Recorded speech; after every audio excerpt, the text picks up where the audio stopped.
So if somebody was to ask me, and I might give different answers to different people, what's the core spiritual practice? What's the most important thing?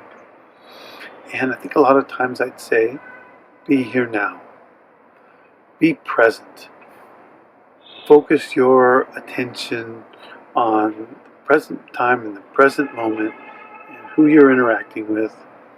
It doesn't mean you can't make plans and figure stuff out, but as you do it, it's like a muscle. You bring yourself to the moment, bring yourself in one place, and it strengthens the presence of your being, and it brings you to yourself. Another important practice is meditation. But to be honest, meditation can be pretty hard, especially if you haven't already collected yourself into the here and now and got used to strengthening this muscle of being present, because the mind is always going, going, going, going. But meditation is also kind of like a workout, an exercise, so that you can be here and now, so they can reinforce each other. But at least in the beginning, meditation can be quite disappointing because it's not always easy. Our minds are going, going, going. So you'll sit there and you'll notice my mind is going, am I meditating yet? Am I meditating yet? And you might even have a moment of peace, and then your mind will jump in and go, I'm meditating, I'm peaceful. So don't judge your meditation. And one trick that works to get established in meditation, and some people continue this throughout their lives, is mantra. So a great yogi once told me the story. There's an old story about somebody who got a gift from a great master. And the gift was a magical being who would do whatever they said.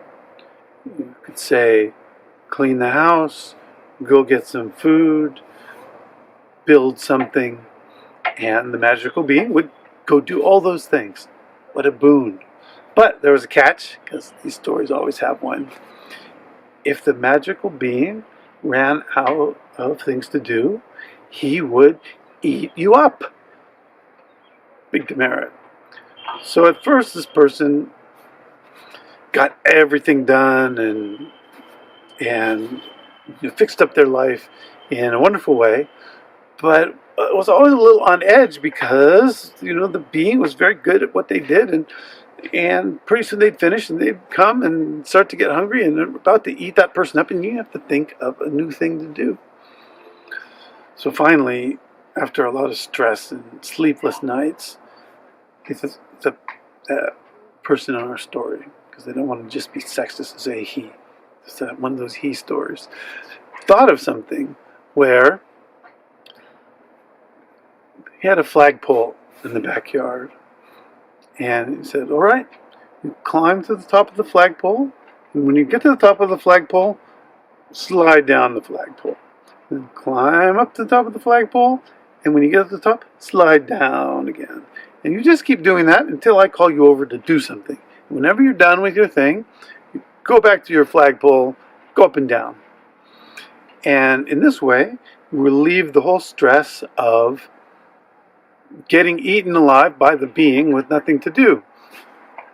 And this is an allegory for our minds, because our minds just tend to be going, going, going, and they create all kinds of things.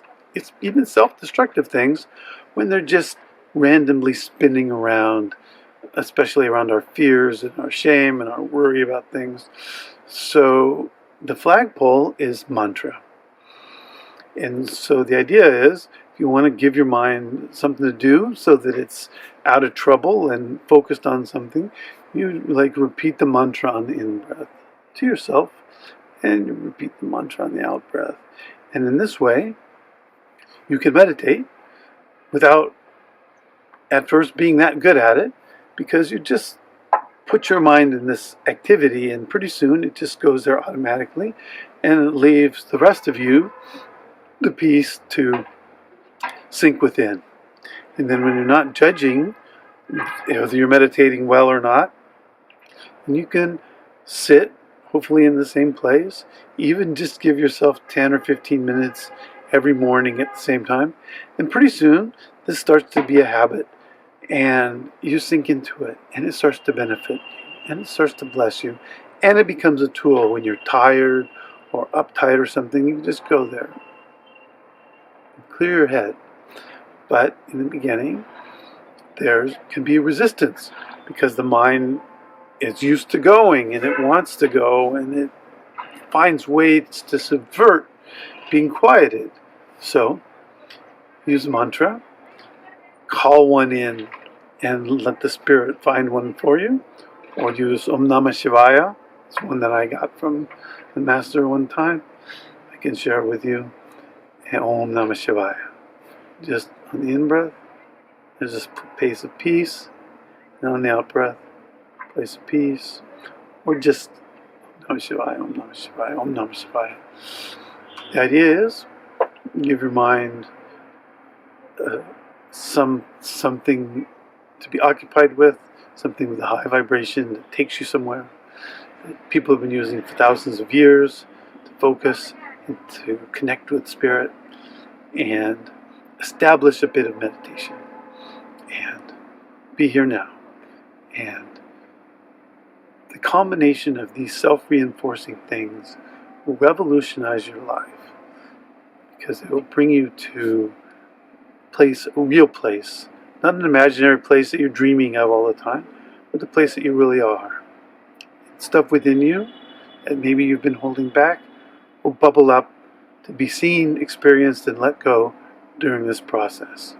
Don't resist that aspect of it either.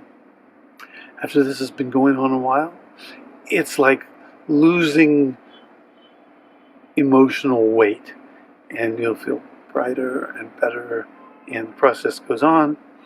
Might be 2 steps forward, 1 step back. That's the way life is. But that's a core recommendation enough, like spiritual fitness. Be here now and learn how to break the pattern of constant associative thinking in your head. May you find peace, and love comes along naturally.